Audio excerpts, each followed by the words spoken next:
Welcome to the deep dive. Look, you're here because you want the real scoop on TV, film, and media, right?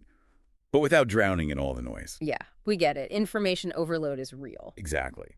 So our job here is to cut through that, give you the sharpest, most interesting takeaways from the week, what's actually moving the needle. And we've been digging through, well, everything. Hollywood production shifts, how we're actually watching stuff now, festival buzz, new projects, the lot. Our mission, let's call it, is to pull out those nuggets, the surprising bits that really show you where things are headed. Less fluff, more aha moments. Let's get into it. Okay, first up, something that really caught my eye was this BBC crime drama, This City Is Ours. Set in Liverpool, they're doing something really smart with music. Oh, yeah, I saw that. It's fascinating, isn't it? They're using, Sinatra, Perry Como, these really classic tracks for the main crime boss character, Ronnie. Right, and it's not just background noise. It feels like it's saying something about him, his world, maybe even a bit old school. Totally. It's like a shortcut, It taps into this whole cultural vibe around those eras and, well, certain kinds of characters. Yeah. It adds this whole other layer to him. And then they contrast that with modern music elsewhere in the show. Exactly, which highlights the clash, the changing times, maybe the different generations within that world. It's clever storytelling using sound like that. Really is. Okay, speaking of shifts, Hollywood seems to be packing its bags more often, filming overseas. Yeah, that's a definite trend. And it's not just random. There are solid reasons behind it. Costs in LA are just, well, they keep going up. It's getting prohibitive, you mean? Pretty much. And it's not only the money, it's also the regulations, the permits, all that stuff. It can really slow things down, add complexity. So where are they heading instead? Well, places like New York are still attractive, especially with their tax incentives getting better, but also Eastern Europe, Australia. Why there specifically? Yeah. Big financial benefits, obviously. Tax breaks, cheaper labor, maybe. But also, and this is key, often more streamlined regulations. Just easier logistically to get things done. Makes sense. Get more bang for your buck and less headache. Okay, let's pivot to, well, us, the audience, how we're watching things. There was that survey of U.S. adults. Ah, yes, the viewing habit survey. About 2,000 people, I think. That's the one. And it sort of confirms what we probably feel, right? Most people don't just binge or watch weekly anymore. No, it's a mix. Depends on your mood, the show itself. Some shows you just want to devour, others you maybe want to savor week by week. It feels pretty intuitive. Totally. And the generational differences were interesting, too. Definitely. Gen Z, millennials, they seem much quicker to jump on a new subscription if there's buzz, maybe from social media, but also quicker to cancel when they're done. Yeah, less loyalty, maybe. Whereas boomers, the survey suggested, prefer more consistency, sticking with services, liking that regular weekly schedule. And interestingly, that weekly release model seems to be regaining a bit of ground, doesn't it? Especially for the big water cooler shows. That shared experience, you mean? Everyone talking about it. Exactly, that cultural moment. Plus, let's be honest, there's just so much content. Choice fatigue is a real thing. Oh, absolutely. Sometimes you just want something familiar. Right. Which might explain why people drift back to nostalgic shows or those really long-running series they already know. Comfort viewing, kind of. Comfort viewing. I like that. Okay, shifting tone a bit. Steven Soderbergh. He was talking about his film Black Bag. Yeah, the opening numbers. $21 million, wasn't it? Which sounds okay, but... But he wasn't thrilled.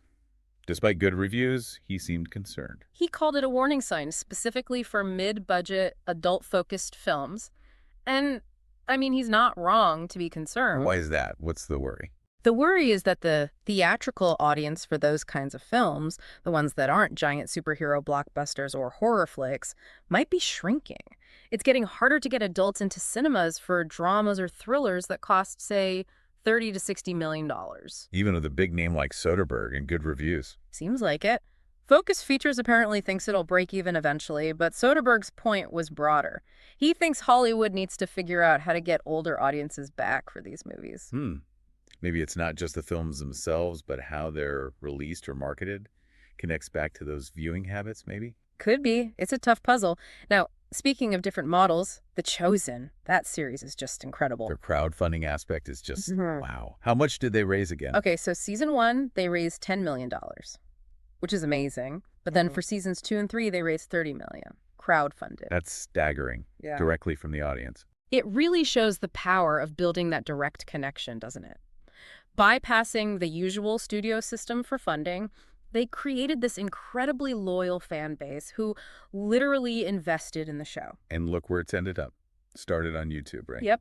And now it's on Amazon, Netflix, Apple TV, plus it's everywhere. They're saying over 280 million viewers in like 175 countries. So it proves you can build something massive outside the traditional gates, if the audience connects. Absolutely. Which kind of links to another interesting case, the indie film You, Me, and Her and how they handled distribution. Oh yeah, they treated it like a startup, didn't they? Yeah, Very unconventional. totally. Instead of just handing it off to a distributor, they got really hands-on. Micro-influencers, specific brand partnerships that fit the film's themes. What kind of things? Things like custom influencer boxes, filled with stuff related to the movie, really targeted billboards, giveaways designed to hit their specific audience. It was very bespoke. Almost like guerrilla marketing for a film. Kind of. And apparently they do it because they'd had bad experiences with traditional distribution before. They wanted control, wanted to connect directly. Taking the reins themselves. Yeah. Impressive. Okay, let's switch to a big player. Disney. They seem to be making a serious play in reality TV, especially on Hulu. Yeah, they're definitely signaling bigger ambitions there, trying to build up their unscripted slate, maybe even rival something like Bravo's whole Real Housewives universe. Really? How are they doing that? Well, they had this Get Real event recently, brought together a cast from shows like The Secret Lives of Mormon Wives, The Kardashians, obviously, but also newer stuff like Love Thy Neighbor, Gotta Get Out. Mixing them all together? Yeah, mingling them with people like Alex Cooper, folks from The Bachelor, Dancing with the Stars. It's about creating that interconnected reality ecosystem, building buzz across shows. Trying to capture that same kind of cultural obsession Bravo has managed. It's a tough market, though. Definitely competitive. Now, on the tech side, something interesting from the UK. Channel 4. They used AI for a promo. Artificial intelligence. For a TV show promo. For their property show open house, yeah. They generated a promo using AI. What is that signal, do you think? Just a gimmick or something more? Well, Channel 4 is saying it shows their commitment to experimenting with new tech in marketing. And you can see the potential, right? Maybe AI could eventually create super personalized promos tailored to what you like to watch. Hyper-targeted ads based on your viewing history. Could be powerful or creepy. Bit of both, maybe. Definitely one to watch. Okay, another thing stirring up conversation is Ryan Coogler's new film, Sinners. Specifically, the deal he got. With Warner Bros. Right. Yeah. What's unusual about it? The ownership part. He gets to retain the rights to the film after 25 years, which is not standard practice. Usually the studio owns it pretty much forever. Wow. So he eventually gets it back. Why would Warner's agree to that? That's the debate. Some see it as maybe a new precedent, empowering filmmakers, giving them long-term control, a real stake. Others in the industry might be wary, thinking about the studio's long-term library value. And Coogler's own company's investing too, isn't it? Proximity Media. Exactly. So he's got skin in the game beyond just directing. Maybe that justifies the unusual terms. It adds another layer, more risk, potentially more reward down the line for him. Interesting power dynamic shift. And speaking of what connects, Anna Lamb, she stars in that series North of North. About the young Inuit woman. Yeah. She had a really clear take. Audiences want original content. And that rings true, doesn't it? We see it again and again. Stories that feel fresh, different perspectives. Like North of North, they cut through. People are hungry for something that doesn't feel like a retread. Absolutely. Value in unique voices. Okay, let's hop over to Europe. How's the streaming war playing out there? Seems different from the U.S. model. It is. EU broadcasters are taking a more collaborative approach, it seems, focusing on free, ad-supported platforms, fast channels, basically, and sometimes sharing the tech infrastructure. So instead of everyone building their own separate streaming service to compete with Netflix, they're teaming up. Kind of. Bedrock, a company that provides the tech platform for a lot of them, their CEO, Jonas Engwall, was talking about this. Legacy media pooling resources to build stronger free offerings. It's about competing with the global giants by cooperating locally. Strengthen numbers. Makes a lot of strategic sense, especially against behemoths like Netflix or Disney Plus, Canna. Okay, we also saw quite a few people changing jobs this week. Executive moves. Yeah, always interesting to track those. They often hint at strategic shifts, like Kwem Liu stepping down at Netflix in Australia and New Zealand, Catalina Ramirez heading to ITV Studios, Brad Haugen moving over to Lionsgate. And BBC looking for a new chief content officer. That's a big one.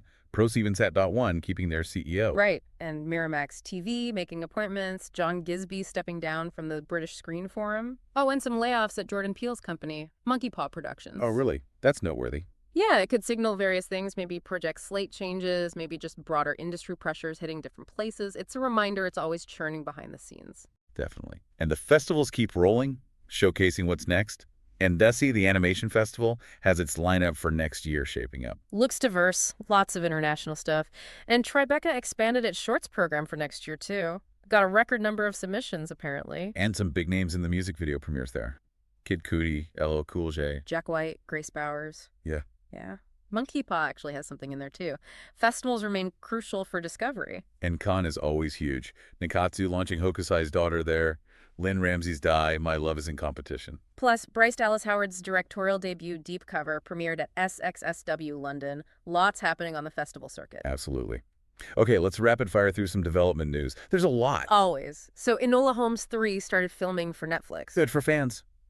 And the I Know What You Did Last Summer sequel dropped a trailer with original cast. Yep. Freddie Prinze Jr. and Jennifer Love Hewitt are back. Nostalgia play. Definitely.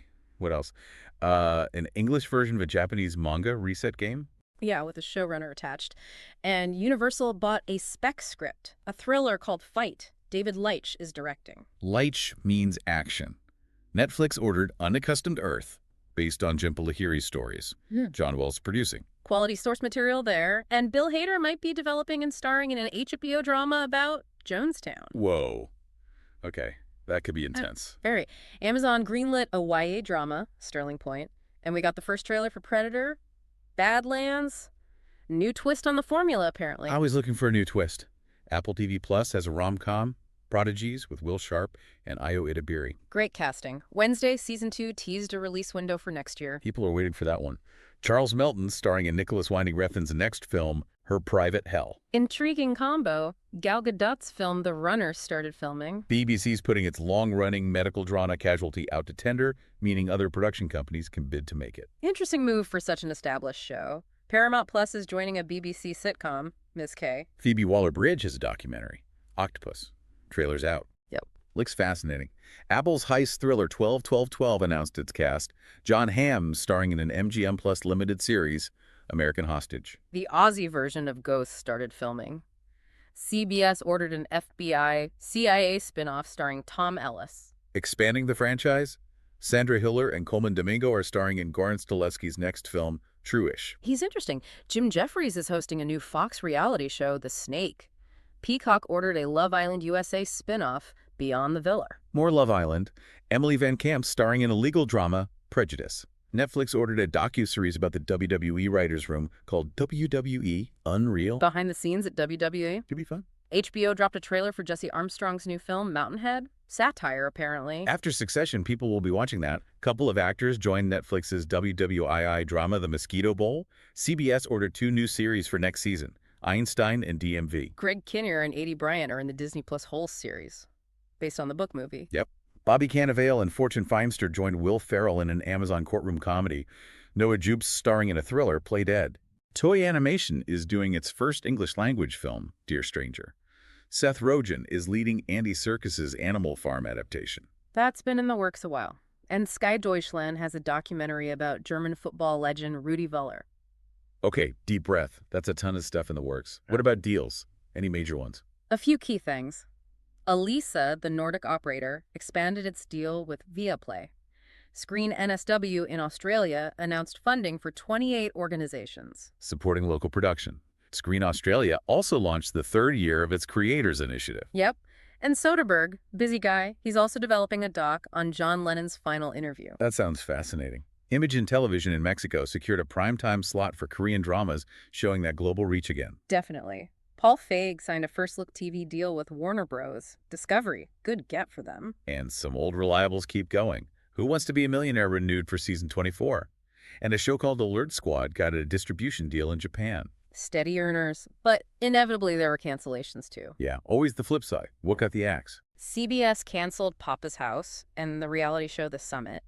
And Heartstopper on Netflix will end after season 3, but with a feature film to wrap things up. Okay, so a planned conclusion for Heartstopper fans at least. Finally, Any opportunities for aspiring creators? Yeah, a few calls out there. The Sir Peter Eastonoff Television Scriptwriting Award for 2025 is open. Creative Enterprise has Business Builder grants available. Good resources. The Durban Film Art Institute in South Africa has its DFM Access program. And BBC Studios Drama Productions is holding an information webinar for potential collaborators. Always good to know what support is out there. Okay. Wow, that was a lot to cover. It always is. So, stepping back, what are the big threads? What really stands out from all this? I think we're seeing music being used in really smart narrative ways, production continuing to globalize because of costs and logistics back home. Viewing habits are definitely fragmenting more, getting super personalized. Right. And that pressure on the mid-budget films is real, but counterbalanced by these innovative funding and distribution models popping up, Yeah. like The Chosen or that indie film approach. Exactly. And just constant change, right? New tech like AI creeping into marketing, deals shifting power dynamics, lots of executive musical chairs. The whole industry feels like it's constantly adapting, trying to figure out what works now. Absolutely, constant flux. So, for you listening, maybe the final thought is this. With all these forces at play, where things get made, how we watch, what kind of stories get funded, Right. which trend do you think will actually change your viewing experience the most in the next few years? Yeah, and how does the industry need to keep evolving to actually deliver the stuff audiences and creators are passionate about? That's a big question. Definitely something to mull over. And hey, if anything we talked about really grabbed you, dig into it more, there's always another layer to uncover in this world.